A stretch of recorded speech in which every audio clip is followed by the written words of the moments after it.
আসলে শেষ হবার নয়।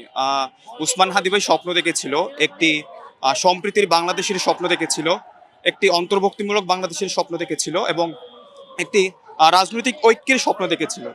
কিন্তু আধিপত্যবাদের বিরুদ্ধে লড়াই করতে গিয়ে আজকে উসমান হাদিকে জীবন দিতে হলো। দেখুন, 5 আগস্ট পরবর্তী যে রাজনৈতিক যে একটা অনৈক্য, আমাদের রাজনৈতিক দলগুলোর মধ্যে যে একটা রেষারেষি ঘেঁষাঘেঁষি এবং একটা যে ঐক্যমত্যের বিপরীতে অবস্থান করা, এটা আসলে জাতিকে কিছুই দিতে পারেনি। কিন্তু তাদের ঐক্য জাতীয় ঐক্যের ভিত্তি নির্মাণ করতে পারতো। আমরা দেখেছি কোন একটা বিপ্লব পরবর্তী প্রথম দুটি কাজ থাকে। একটি হলো একটা বিপ্লবী সরকার গঠন করা এবং আরেকটি হলো ন্যূনতম যারা বিপ্লবী তাদেরকে একটা ন্যূনতম সিকিউরিটি তাদের জন্য একটা ব্যবস্থা করা।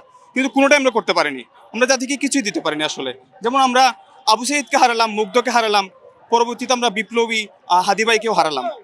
কিন্তু আমাদের বিপ্লব আসলে শেষ হবার নয়। এই আধিপত্যবাদের বিরুদ্ধে আমাদেরকে লড়তে হবে এবং এই হাদি ভাইয়ের পক্ষ, এই হাদি ভাইকে অনুসরণ করে আমাদেরকে একটা সম্প্রীতির বাংলাদেশ এবং একটা ঐক্যবদ্ধমূলক বাংলাদেশের মধ্যে আমাদের এগোতে হবে আর কি। ইনকিলাব জিন্দাবাদ।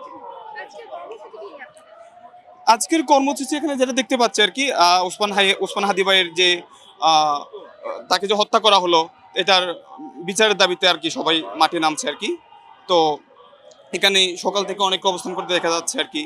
তবে আমাদের যেটা গুরুত্বপূর্ণ যে ব্যাপারটি হলো, এখানে আসলে উসমান হাদি থেকে শুরু করে অনেক বিপ্লবী আমাদের দেশে আছে এবং অনেক ঐক্যবদ্ধ শক্তি আছে।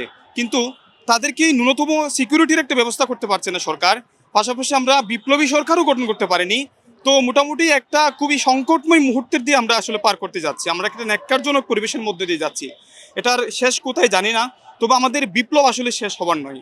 নজরুল যেভাবে সংগ্রাম করেছিল আধিপত্যবাদের বিরুদ্ধে, ঠিক উসমান হাদি তাকে অনুসরণ করে আজকে একটা নতুন একটা প্রজন্মকে দেখিয়ে দিল যে কিভাবে আধিপত্যবাদের বিরুদ্ধে লড়তে হয়। অন্তত উসমান হাদি যে স্বপ্ন দেখেছিল, সে নিজে সেটা বাস্তবায়ন করতে না পারলেও আগামীর প্রজন্ম যেন সেটা বাস্তবায়ন করতে পারে, সে ব্যাপারে আমরা একটা পথ পেতে পারি। তবে 5 আগস্টের পরে আমরা দেখেছি রাজনৈতিক দলগুলোর মধ্যে যে একটা ন্যূনতম একটা ঐক্যবদ্ধের যে একটা আমরা বিভেদ দেখতে পাচ্ছি আর কি। কোনো ঐক্যবদ্ধ নয়, অর্থাৎ তারা যদি ঐক্য থাকতো তবে আমাদের আজকে এত খেসারত দিতে হতো না। কিন্তু তাদের যে অনৈক্য, এখন উসমান হাদি ভাইয়ের যে শহীদি আত্মা, সেটা যদি তারা অনুভব করতে পারে, অন্যতম বাংলাদেশের রাজনৈতিক দলগুলোর মধ্যে যদি একটা ন্যূনতম দেশপ্রেম থাকে, তাহলে তারা এই আমাদের শহীদ উসমান হাদি ভাইয়ের আত্মার দিকে তাকিয়ে অন্তত একটা মসৃণ বাংলাদেশের দিকে এগোতে পারে।